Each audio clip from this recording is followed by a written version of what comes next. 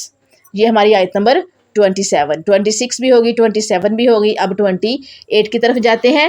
کیفا کس طرح تکفرون تم کفر کرتے ہو باللہ اللہ کا وا اور تم تھے امواتن بے جان، فاپس احیاکم سو اس نے تمہیں زندگی بخشی، ثم پھر یمیتکم تو وہ تمہیں مارے گا، ثم پھر یحیی زندہ کرے گا کم تمہیں، ثم پھر الی طرف ہی اس کی ترجعون تم لوٹائے جاؤ گے۔ تم اللہ کے ساتھ کیسے کفر کرتے ہو حالانکہ تم مردہ تھے، اس نے تمہیں پیدا کیا، پھر تمہیں مارے گا، پھر زندہ کرے گا، پھر اسی کی طرف تم لوٹائے جاؤ گے۔ پچھلی آیات سے اس کا کنیکشن کچھ یہ ہے کہ بنی آدم کا اللہ تعالیٰ سے کیا ہوا عہد توڑنے یعنی توحید کا انکار کرنے کا کوئی جواز نہیں، اس پر سوالیہ انداز میں تنبیہ کیا جا رہا ہے، انتباہ کیا گیا ہے کہ تمہارے پاس اس سے انکار کی کوئی عقلی، نقلی اور فطری دلیل نہیں ہے۔ اللہ تعالیٰ کے ساتھ کفر و شرک نبی صلی اللہ علیہ وآلہ وسلم کا انکار ہے، اللہ تعالیٰ کے ساتھ کیے ہوئے ابدی اور ازلی عہد کو توڑنا، باہمی تعلقات کو قطع کرنا اور زمین پر دنگا فساد کرنا، اور یہ ایسے کام ہیں جن میں اعتقادی اور عملی طور پر اللہ تعالیٰ کی نافرمانی اور انکار پایا جاتا ہے۔ اعتقاد یعنی عقیدہ، اور عمل کرنا جو ہے اس کو کہتے ہیں کہ عملی طور پر اور عقیدے کے طور پر اللہ تعالیٰ کی نافرمانی اور انکار پایا جاتا ہے، جس کا انسان کو کسی اعتبار سے حق نہیں پہنچتا، لیکن وہی انکار انسان کرتا ہے، حالانکہ اس کو یہ حق نہیں پہنچتا کہ وہ انکار کرے، اللہ کی نافرمانی کرے، کیونکہ اللہ تعالیٰ نے انسان کو عدم سے وجود بخشا ہے اور اس کے بعد موت سے ہمکنار کر کے، موت دے کے دوبارہ زندہ کرنے کے بعد ابدی زندگی کے لیے اٹھائے گا۔ یہ سوائے اللہ تعالیٰ کے کسی کے اختیار میں نہیں ہے، کوئی نہیں کر سکتا۔ انسان اپنے خالق کے سامنے بے بس ہے۔ جب انسان اپنی موت و حیات اور وجود پر اختیار نہیں رکھتا تو اسے اتنی جرات کیوں کر کہ وہ قادر مطلق یعنی اللہ تعالیٰ کی ذات کا انکار کرے، حالانکہ اس کا اپنے اعمال سمیت اللہ رب العزت کے حضور پیش ہونا یقینی کام ہے، یقینی امر ہے، جس میں ذرہ بر بھی شک کی گنجائش نہیں ہو سکتی۔ بے شک انسان کا جسم راکھ کی شکل اختیار کر کے ہواؤں کی نظر ہو جائے یا پانی میں حل ہو جائے، اللہ تعالیٰ ان ذرات کو بھی جمع فرما کر انسانی جسم کو روح سمیت اپنے حضور پیش ہونے کا حکم جاری فرمائے گا۔ اس حقیقت کو قرآن اور رسول کریم صلی اللہ علیہ وآلہ وسلم نے ان الفاظ میں بیان کیا ہے۔ سورہ بنی اسرائیل آیت نمبر 50 میں، آپ فرمائیے تم پتھر بن جاؤ یا لوہا یا اس سے بڑی مخلوق جو تمہارے دل میں آئے، یعنی کہ جو مرضی بن جاؤ، پتھر بنو، لوہا بنو، جو مرضی بنو، یا اس سے بھی بڑی مخلوق بن جاؤ، جو تمہارے دل میں آتا بن جاؤ، لیکن اللہ کے حضور حاضر ہونا ہے۔ ٹھیک ہے، سورہ طٰہٰ آیت نمبر 55، اس زمین سے ہی ہم نے تمہیں پیدا کیا اور اس میں لوٹائیں گے اور اسی سے دوبارہ نکالیں گے۔ یہ کتابیں ہو گئی، یہ کتاب اللہ سے، اللہ کلام سے جو ہے وہ آپ کے پاس ثبوت ہے، اور صحیح بخاری سے دیکھیے گا ثبوت۔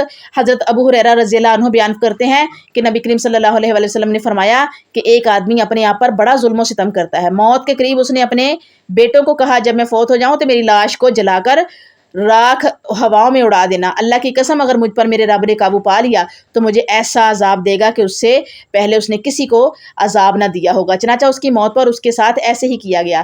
اللہ تعالیٰ نے زمین کو حکم دیا کہ تیرے پاس جو کچھ ہے سب جمع کر دے۔ جمع کرنے کے بعد اس آدمی سے پوچھا کہ تو نے اس طرح کیوں کیا؟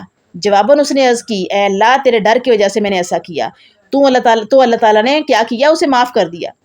جہنمیوں کا اعتراف ہے سورہ مومن آیت نمبر 11 میں، کہیں گے اے ہمارے رب تو نے ہمیں 2 مرتبہ موت دی اور 2 مرتبہ زندہ کیا، ہم اپنے گناہوں کا اعتراف کرتے ہیں تو کیا یہاں سے نکلنے کی کوئی راہ ہے؟ تمام مفسرین نے 2 موتوں سے مراد ایک وہ موت لی ہے جو انسان جب عدم کی حالت میں ہوتا ہے، دوسری موت انسانی زندگی کا خاتمہ ہے، اسی طرح دنیوی زندگی اور دوسری جنت یا جہنم کی زندگی ہے۔ اس کے مسائل کچھ یوں ہے کہ اللہ تعالیٰ کو ہی موت اور حیات پر اختیار ہے، زندگی اور موت پر اختیار ہے، اور اسی کی طرف سب نے جمع ہونا ہے۔ اللہ تعالیٰ کی ذات اور اس کے اقتدار اور اختیار کا انکار کرنا کفر ہے۔ انسان کو حق نہیں پہنچتا کہ وہ اپنے رب کی ذات اور صفات کا انکار کرے۔ اللہ تعالیٰ کے ساتھ کفر کرنے کا کوئی جواز نہیں ہے۔ اللہ ہی خالق ہے اور اس کے ساتھ کفر کیوں؟ سورہ بقرہ آیت نمبر 28۔ اللہ کی آیات پڑھی جانے کے باوجود کفر کا کیا معنی؟ سورہ آل عمران آیت نمبر 101۔ زمین و آسمان بنانے اور بارش اتارنے والا اللہ ہے، اس کے ساتھ کوئی دوسرا الہ کیوں؟ سورہ نمل آیت نمبر 60۔ بحر و بر میں رہنمائی کرنے والا اللہ ہے، اس کا انکار کیوں؟ سورہ نمبر آیت نمبر 63۔ زندہ کرنے والے اور رزق عطا فرمانے والے اللہ کے ساتھ کفر کیوں؟ سورہ نمل آیت نمبر 64۔ پریشانیوں کا مداوع کرنے والا صرف اللہ ہے، اس کا انکار کیوں؟ سورہ نمل آیت نمبر 62۔ آگے آیت نمبر 29 نکالیے گا۔ ہوا وہی ہے اللہ جس نے خلق پیدا کیا لکم تمہارے واسطے ماں جو کچھ ہے فی میں ارض زمین جميعاً سارے کا سارا سب کچھ، ثم پھر استوا وہ متوجہ ہوا ارادہ کیا اس نے الا طرف سمائی آسمان کے، فبس سوہن پس برابر کر دیا ان کو، درست بنا دیا ان کو، ہموار کیا ان کو، سب سات سماوات ان آسمانوں کو، وا اور ہوا وہ بکلی ساتھ ہر شیء چیز کے، علیم خوب علم والا ہے۔ اللہ وہ ذات ہے جس نے تمہارے لیے زمین کی تمام چیزوں کو پیدا کیا، پھر آسمان کا ارادہ فرمایا تو ان کو ٹھیک ٹھیک 7 آسمان بنایا، اور وہ ہر چیز کو جاننے والا ہے۔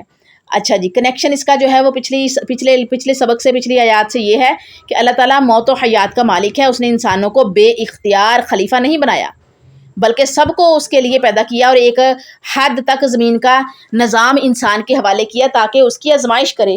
اس رکوع کی ابتدا توحید اور انسانی تخلیق کے تذکرے سے ہوئی تھی، اب اس خطاب کو اختتام اللہ کی توحید پر کرتے ہوئے فرمایا جا رہا ہے کہ وہی تمہاری موت اور زندگی اور فنا و بقا کا مالک ہے، اور اسی کے سامنے تم نے پیش ہونا ہے۔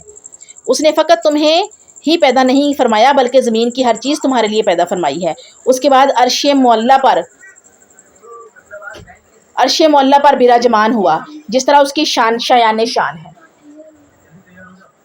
حضرت آدم علیہ السلام کے احترام و مقام کے پیش نظر یہ چیزیں پہلے اس لیے بنائی اور سجائی گئی تاکہ مکین سے پہلے مکان، مہمان سے پہلے دسترخوان، اور مخدوم سے پہلے خدام، یعنی مخدوم سے پہلے خادم، حاکم سے پہلے اس کی ریاست تشکیل پا جائے۔ نہ صرف ان کو آدم علیہ السلام کے لیے بنایا گیا بلکہ ان کو بنا کر بنی نوع انسان کے لیے مسخر بھی کر دیا گیا۔ سورہ الجاثیہ آیت نمبر 13۔ استوا کا معنی اللہ تعالیٰ کا آسمانوں پر براجمان ہونا ہے، ٹھیک ہے، متمکن ہونا ہے، جس کی یہ وضاحت فرمائی گئی ہے کہ اللہ تعالیٰ کا عرش پہلے پانی پر تھا، پھر جس طرح اس کی شان ہے عرش پر مستوا ہوا۔ آیت کے آخر میں واضح کر دیا گیا ہے کہ اے انسان، اللہ تعالیٰ کا آسمانوں کے اوپر عرش پر استوا ہونے کا یہ معنی نہیں کہ اب وہ زمین اور اس کے مافیا سے بے خبر ہے، نہیں، کان کھول کر سن لو، اللہ تعالیٰ پل پل کی خبر اور ہر چیز کا علم رکھنے والا ہے۔ اللہ تعالیٰ نے زمین اور آسمان کی ہر چیز انسان کے لیے پیدا فرمائی ہے۔ اللہ تعالیٰ عرش پر متمکن ہے، براجمان ہے، جس طرح اس کی شان کے لائق ہے۔ اللہ ہی نے 7 آسمان بنائے ہیں، وہی ہر چیز کو جاننے والا ہے۔ سورج اور چاند کو تمہارے لیے مسخر کیا، سورہ ابراہیم میں آیت نمبر 33 میں اس کا ذکر ہے۔ رات اور دن کو تمہارے لیے مسخر کیا، سورہ نحل آیت نمبر 12 میں اس کا تذکرہ ہے۔ نہروں اور کشتیوں کو مسخر فرمایا، سورہ ابراہیم آیت نمبر 33 میں اس کا ذکر ہے۔ اللہ نے زمین و آسمان کی ہر چیز مسخر کر دی، سورہ الحج آیت نمبر 65 میں اس کا آپ کو تذکرہ ملتا ہے۔ نہروں اور کشتیوں کو مسخر فرمایا، سورہ ابراہیم آیت نمبر 33۔ اللہ نے زمین و آسمان کو ہر چیز کو مسخر کر دیا، سورہ الحج آیت نمبر 65۔ زمین کی ہر چیز انسان کے لیے پیدا کی گئی، سورہ البقرہ آیت نمبر 29۔ آیت نمبر 30 ہے کہ اور اس جب قالا کہا ربو کا تمہارے رب نے للملائکاتی فرشتوں سے، انی میں جائلن بنانے والا ہوں، فی میں ارضی زمین خلیفتاً ایک نائب، قالو انہوں نے کہا آتجعلو کیا آپ بنائیں گے، فیہا اس میں، من یفسدو جو فساد کرے گا، فیہا اس میں، اور یسفک الدماء اور بہائے گا خون، اور نحنو ہم نسبحو بے عیب کہتے ہیں، بحمدک آپ کی تعریف کے ساتھ، اور نقدسو اور ہم پاکیزگی بیان کرتے ہیں، لکا آپ کی، قالا اس نے کہا انی بے شک میں عالم ہوں جانتا ہوں، ما جو لا نہیں تعلمون تم سب جانتے، تم سب علم رکھتے۔ اور جب تیرے رب نے فرشتوں سے فرمایا کہ میں زمین میں نائب بنانے والا ہوں، انہوں نے عرض کیا کیا آپ زمین میں ایسا نائب بنائیں گے جو اس میں فساد کرے گا اور خون بہائے گا، جبکہ ہم حمد و ثنا کے ساتھ تیری تسبیح اور تقدیس بیان کرتے ہیں۔ اللہ تعالیٰ نے فرمایا جو کچھ میں جانتا ہوں تم نہیں جانتے۔ یہاں پر جو ہے یہ آیت بڑی اہم ہے۔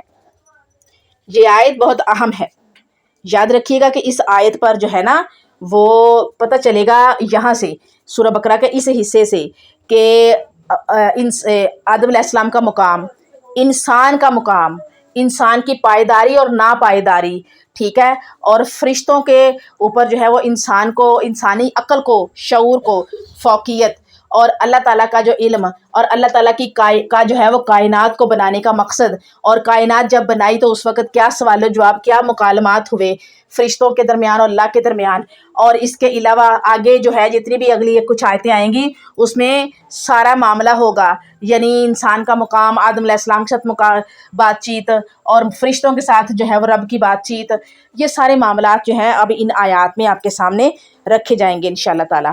تو چلتے ہیں اس آیت کے لب لباب کی طرف کہ پچھلی آیت سے اس کا جو ربط ہے، کنیکشن ہے، وہ کچھ یوں ہے کہ جس مکین کے لیے ہر چیز بنائی اور سجائی گئی اس کی تخلیق کا مقصد بیان کیا گیا ہے یہاں پر۔ زمین و آسمان کو بنانے اور سجانے کے بعد کائنات کی اعلیٰ ترین مخلوق ملائکہ کے پر شکوہ، ملائکہ کے پر شکوہ، یعنی کہ جو ملائکہ ہیں، فرشتے ہیں، ان کے جو شکوے سے بھرے ہوئے اجتماع میں پورے جلال و کمال کے ساتھ، یعنی پورے جاہ و جلال کے ساتھ رب کائنات نے حضرت آدم علیہ السلام کی تخلیق اور خلافت کا اعلان فرمایا، یعنی کہ اللہ رب العزت نے حضرت آدم علیہ السلام کو بنایا مٹی سے اور پھر اس کی خلافت کا اعلان کر دیا۔ اللہ کیا احترام و مقام ہے، دیکھ لیجئے کیا احترام ہے اور مقام ہے حضرت آدم علیہ السلام کا۔ اللہ تعالیٰ نے انہیں اپنے ہاتھ سے پیدا کیا ہے، امیجن کیجئے۔ اب آگے جو چیز آپ لوگوں کے سامنے میں رکھوں گی نا اس کو بھی آپ لوگوں نے امیجن کرنا ہے، اور ذہن میں ایک تصور بنائیے گا، پھر آپ لوگوں کو فیل ہوگا اور آپ کے جو رونگٹے ہیں وہ کھڑے ہوں گے جیسے میرے ہوئے تھے جب میں نے امیجن کیا تھا، اور اس وقت رات کا وقت تھا جب میں یہ لکھ رہی تھی، اور جب لکھ رہی تھی اور سن رہی تھی اور اس وقت میں امیجن کر رہی تھی، تو یہی چیز، یہ ایکسپیرینس جو میں نے کیا نا کہ میں اس وقت رات کا وقت تھا اور میں سوچ رہی تھی بیٹھی، لکھنا بند کر دیا میں نے اور سوچ رہی تھی بیٹھی، تو آپ لوگ بھی یہ کام ضرور کیجئے گا۔ اپنا تجربہ میں نے شیئر کیا کہ میں نے کیا کیا تھا اور آگے اب آپ لوگوں نے کیا کرنا ہے کہ حضرت آدم علیہ السلام کو اللہ تعالیٰ نے اپنے ہاتھ سے پیدا کیا، اس کو بہترین سانچے میں استوار فرمایا، بنایا، اپنی روح کو اس میں القاء کیا، یعنی کہ داخل کیا، اور پھر خلافت کے منصب پر فائز فرما کر، خلافت کے منصب پر، عہدے پر فائز کر کے بٹھا کے اعلیٰ ترین مخلوق سے سجدہ کروایا، کس سے؟ ملائکہ سے، اور اس کی خلافت کا اعلان فرمایا۔ خلافت کا اعلان سنتے ہی ملائکہ نے اللہ کے حضور اس خدشے کا، اس ڈر کا اظہار کیا کہ یہ تو ایسی مخلوق ہے کہ جو زمین میں قتل و غارت اور دنگا فساد کرے گی، جبکہ ہم تو تیری حمد و ستائش بیان کرتے ہیں، تیری پاکی بیان کرتے ہیں، تیری حکم عدولی نہیں کرتے۔ خلافت سے مراد اللہ تعالیٰ کی خلافت نہیں بلکہ زمین میں حضرت آدم علیہ السلام کی حکمرانی ہے، یا پھر حضرت آدم علیہ السلام جنات کے خلیفہ ہیں۔ کیونکہ حضرت آدم علیہ السلام سے پہلے زمین کا نظام جنات کے سپرد تھا۔ ملائکہ کی تشویش کی 3 وجوہات ہو سکتی ہیں۔ فرشتوں کی جو تشویش تھی نا، ڈر تھا، شک تھا جو دل میں، اس کی 3 وجہ ہو سکتی ہیں۔ نمبر 1، آدم کا متضاد عناصر سے تخلیق پانا، یعنی آدم کا ہوا، پانی، مٹی، متضاد عناصر سے تخلیق پانا، بنانا، رب کا بنانا۔ اور نمبر 2، اس سے قبل جنات کی قتل و غارت گری اور نافرمانیوں کا مشاہدہ کرنا، یعنی جنات جو تھے زمین پر تھے اور وہاں پر قبضہ تھا ان کا، حکومت تھی ان کی، تو وہ قتل و غارت گری کرتے تھے، جو کمزور ہوتا تھا اس کو طاقتور قتل کر دیتا تھا، اور پھر ان کی نافرمانیوں کا مشاہدہ کیا تھا ملائکہ نے۔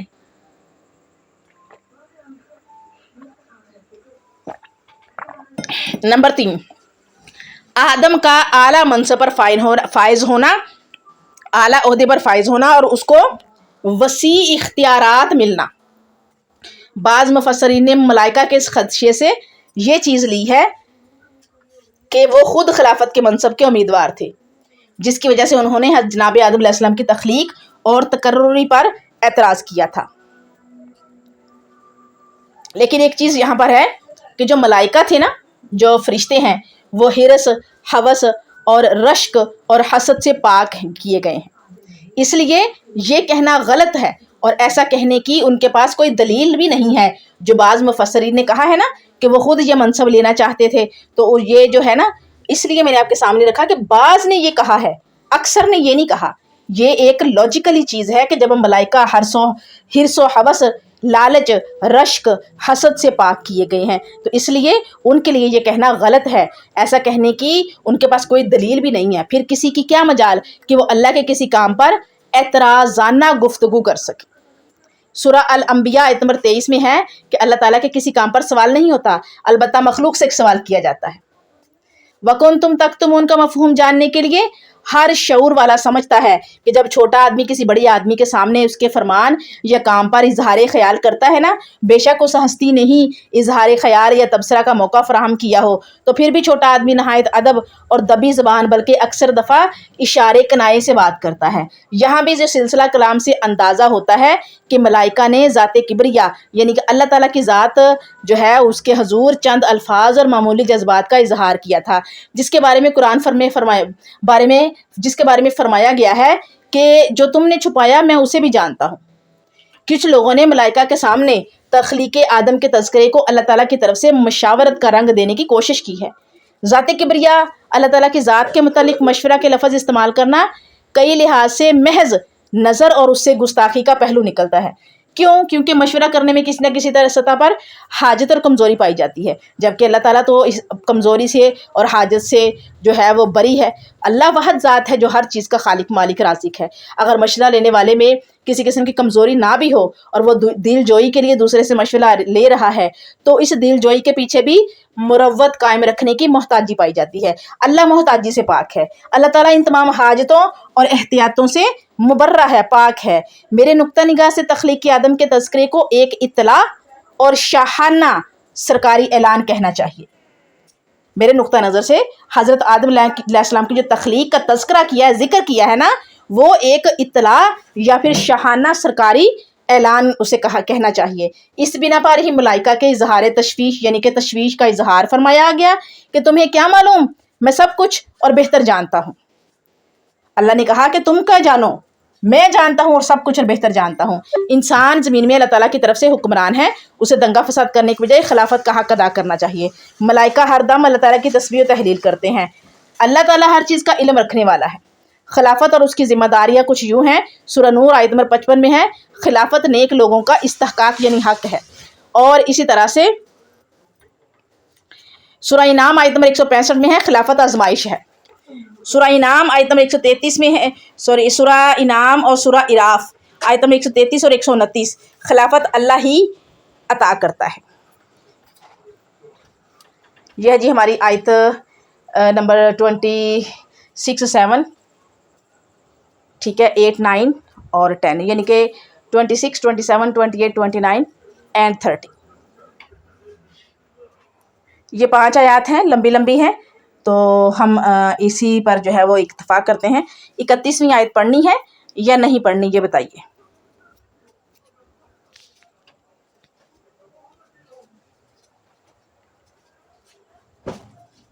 آیت نمبر 31 پڑھیں گے یا نہیں؟ کافی ہے اتنا. کافی ہے؟ کافی ہے اتنا. چلیں ٹھیک ہو گیا. اتنا ہی کافی ہے. تو جب آگے چھوٹی آیات آئیں گی تو لیسن بڑھا دیں گے.